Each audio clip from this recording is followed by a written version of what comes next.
deciding to believe a comfortable lie. That's really all I have to say to start this video. But I'll give you a little bit more. The psychology, to be exact, of self-deception. It's a really big issue. And sadly, we don't have a lot of information to explain why people lie, why they do what they do, and for what reasons. Sometimes you may ask a liar or somebody who seems to be really in denial, you may ask them something like, why do you believe that? Didn't that person show you who they really were? Why would you do that again? Do you remember what happened last time? Are you sure you didn't know? How couldn't you have known? Those are all comments and questions and concerns that ends up right here on my couch. And that's because a lot of people seem to have the ability to push down or push behind them the reality of something that needs to be accepted, needs to be discussed, and needs to be dealt with. Let's jump into that, okay? Let me introduce myself though briefly. My name is Tamara. I'm internationally and I'm board certified as a trauma therapist. I'm in private practice. I treat children, teens, and families as well as adults. Let's jump in. No matter what topic I focus on, the main theme is always the psychology of lying, the psychology of favoritism, the psychology of jealousy, the psychology of mind games. If you haven't seen that live chat, click right here at the end of this video to tune into that live chat. But the psychology of human existence is one of the most interesting things, I think, that exists among us. Why we do what we do is an interesting science, right?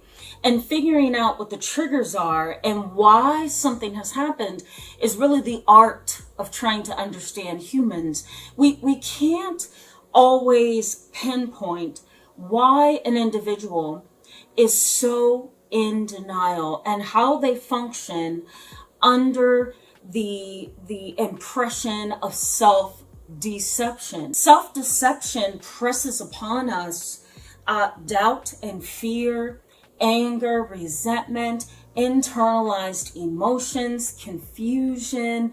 You know, it's not something that's a healthy thing. Some people, not always I should say, some people believe that self-deception can be healthy, and maybe it can. Take, for example, believing that you can get on a plane and you're going to survive and you're going to end up where you need to go, right? You're not going to think about the fact that there's been studies on planes that have crashed. You know, you're not thinking of the fact that something bad can happen. You're trying to remain positive. That could be a form of self-deception. But when we're talking about dangerous self-deception, we're talking about closing our eyes off to and turning our head to a reality that may be really dangerous, right? And one such reality would be living in a family or being in a relationship with somebody who is harmful, abusive, traumatizing, detrimental, unhealthy, the list goes on. Having self-deception in those situations would be considered dangerous. And if not dangerous, maybe foolish, right? Why would you close your eyes to something that is clearly right in front of your face, right? You know, research suggests that the psychology of deception is pretty difficult to study because sometimes self-perception can come across as paranoia, right? Somebody's following me. I'm being stalked. You know, somebody's tracking my phone calls. Somebody's checking my emails when I get offline. You know, somebody's tapping into my phone calls and listening to them. That's a form of paranoia and sometimes even psychosis. So for people who are self-deceptive, sometimes what they say can sound very unhealthy, right? Take, for example, a delusional state.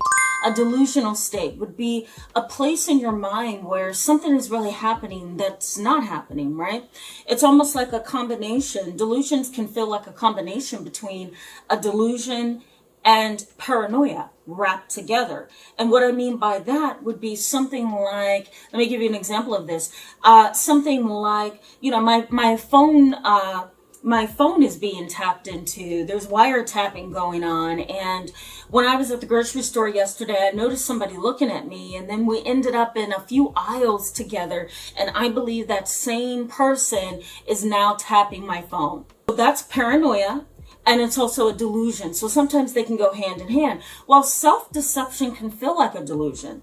Because what the individual is doing is deceiving themselves, whether they recognize it or not. We have to keep in mind as well that past experience can also trigger self-deception. Maybe a trauma history, maybe a domestic violence history, maybe a sex abuse history, maybe, being cheated on is a history for you. Whatever the case may be, past experience has an impact on self-deception. It also drives the behavior sometimes of the person who is deceiving themselves. And a person may show some odd behavior that, in a strange twist of things, despite their self-deception, and a strange twist of things, you may recognize that their behavior shows that they do kind of believe in the truth. There's some awareness of the truth, even though they would rather lie to themselves, right? And sometimes you can find that in what they say and what they do. So let me put some context into this conversation by saying that if you are coming from a very traumatizing, unhealthy relationship or traumatizing, unhealthy family dynamic, where you have been trying to highlight that the family needs help, that the relationship needs help, highlight that you're being mistreated or harmed and hurt, highlight that, you need them to change their behavior so that you can stay in their life, right? Whatever it is that you need, that family member, that person in the other relationship may not see what you're talking about. And in fact, they may flip things so much that they start to blame you and say that you are the problem. You're the reason why this family fell apart. You're the reason why this relationship fell apart. You're the reason why, right? And so what that person is doing, or that family is doing, is deceiving themselves. You've been trying to get them to hear you and to, heed your cries. And you've been trying to connect with them, and you've been trying to be patient with them, and nothing has worked. And so this is your last effort at making this family dynamic work, at making this relationship work, and it is not working. You try to go to them and they just say, I don't know what you're talking about. I really don't. I don't think there's anything wrong with this family. As a matter of fact, I think you're the biggest problem in the family, right? Gaslighting. Or you may have a family member who decides to not talk to you at all, right? There's a form of selective mutism in there, if you will. They have selected not to talk to you, and they selected the time and the day they refuse to talk to you. They're not going to talk. They have specific subjects that they may open up about, but they're going to close off to all the other things you may want to say or that you may want to hear, right? So, or you want to say to them, or they want to say to you, I should say. So a form of stonewalling is what we can call that, right? So this is the dynamic. The family, the relationship, the other person in the relationship, there's self-deception. They don't want to see that there's a problem here. Again, you may see them engage in some behaviors that says, you know what, there really is a problem here. And even though I'm lying to myself and telling myself there's no problem, my behaviors are showing something completely different. You may be wondering, why do people self-deceive? Well, there's a couple of reasons why, and for the purposes of this video, I'm only going to touch on a few broad categories, okay? So the first reason why, according to research, and research in psychology as well, why an individual may engage in self-deception, which is deciding to believe a comfortable lie. Okay, keep that definition in mind, guys. Research suggests the reason why would be possibly survival. Sometimes we have to tell lies, right, and deceive ourselves just to survive. Now, take the positive example of self-deception, believing that you're going to get on a plane and end up at your destination. That is survival, right? You have to survive. So you've got to tell your psyche something. But then think about the self-deception that happens when you go to your toxic, narcissistic mother and say, I'm struggling in life and I really need you to understand me and to hear me and to possibly help me. And your mother says to you, I can't do that. I'm sorry. You owe me the money back. And if you don't pay me, I'm going to have to treat you like a real adult and take you to court, right? That is self-deception. That, I wanted to go to my mom and ask for some help, and I opened my heart to her, and here's what she's done to me. But in your mind, you were just going to your mom to ask for a loan and to talk to and to get comfort, right? So it was survival on your part, but unfortunately it didn't get off the ground. Another reason why some people self-deceive would be defense mechanisms. If you are self-deceptive, then you don't have to look at reality. So let's say, for example, something's wrong in the relationship between you and your brother, but your brother tends to be very jealous of you. How are you going to deal with the reality of a jealous sibling? Well, you kind of have to put up a defense mechanism. Here's my most recent live chat on jealous parents and siblings. Go ahead and check that out at the end of this video. I'm sure you will find it helpful. I hope you find it helpful. Denial. There may also be some regression in there too. You may find yourself, just to win his heart and his mind and to keep things equal between the two of you, you may find yourself regressing a little bit. Maybe you don't speak up as much. Maybe you don't talk about your day of work so much. Maybe you hide certain things so that your sibling can continue to love you. Your self-deception is, he's jealous of me. But I'm not going to look at that. I'm just going to say he's had a bad day, or he's had a hard life, or whatever. Intergenerational trauma. Intergenerational trauma is a form of self-deception, right?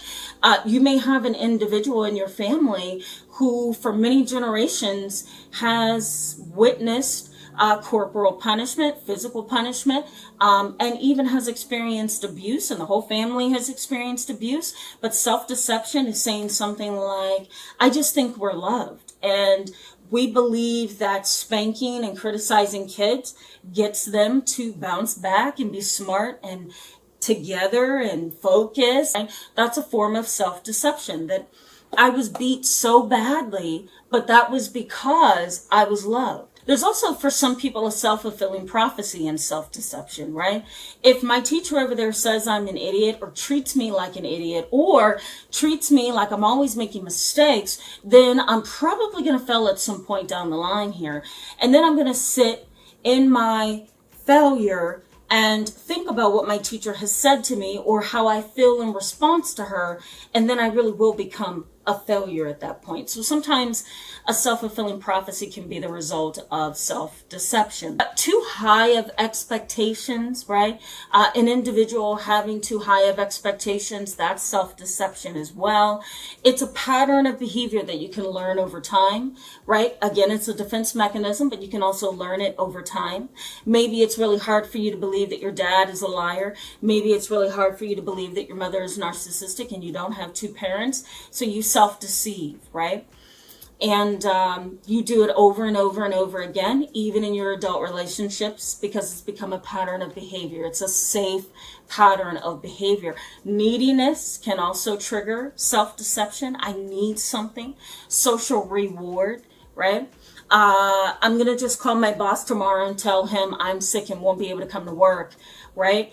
And you come to work the next day and everybody's just like, glad to see you back. Glad you're feeling better. We missed you. I felt so lost in my job without you. I needed you to be here to help me, give me encouragement. I missed our lunchtime together. What is that? It's social reward, right? You're now being shown that you are loved, that you are treasured, that people missed you on your job, right? So that's social reward. And sometimes that social reward reinforces that pattern of behavior. And so you may self-deceive, or you may deceive somebody else in the future because you've been rewarded for it. I'm just going to push in the back of my mind that I have ruined my previous relationships. I'm just going to say that all my previous relationships that have failed is the fault of the other person. I'm a really nice person. I'm a really good person. And I'm going to go into this new relationship and it's going to last. Self-deception, right?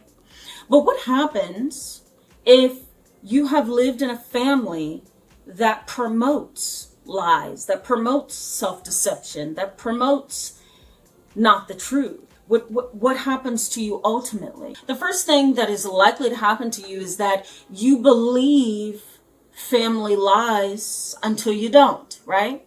And a lot of you have come on my channel recently and have said, yes, that's true. My sister was jealous of me. My brother was jealous of me. My mother was jealous of me. Yes, my brother was the favored one, you know. Yes, my family does play mind games. You're right about that. I didn't know that until I watched this video, right? And so for most people who grow up in a family of self-deception, you become adults and you believe the lie until you don't anymore, until you get the knowledge, until you see that therapist, until you wake up a little bit, until you mature, until you move out of the house, until you put some distance between you and your family. The other thing is, you know, self-deception can be promoted through hidden family lies, right? We're just going to all lie. We're going to all push this down as unimportant. We're going to minimize it. We're going to act like it doesn't happen, right? And so over time, you learn that pattern of behavior. And so then you may perpetuate that family lie or perpetuate the behavior of keeping things a secret. You may also perpetuate the abuse and the deception and the trauma in the family unknowingly because you've been conditioned to respond in the ways that you have, right? So you've been conditioned to lie to yourself. You've been conditioned to be okay with the fact that there's this big secret in the family about sexual abuse. You have also been conditioned to be comfortable with Uncle BB over there who sexually violated your little brother. But nobody's going to say anything about it. Everybody's going to be quiet about it because Uncle BB is a good BB, right? He's a political figure. He has a lot of money. He has a good job. People respect him in the community. We're just gonna don't say that he sexually violated my brother, right? So sometimes you can perpetuate the abuse and the deception over time. There is also a reduction in positive emotions when you come from a family of self-deception. Your self-esteem may be low. Your confidence may be low. You may feel very insecure over time. You may also feel used and manipulated and harmed. You may also find yourself in a place where you do it too.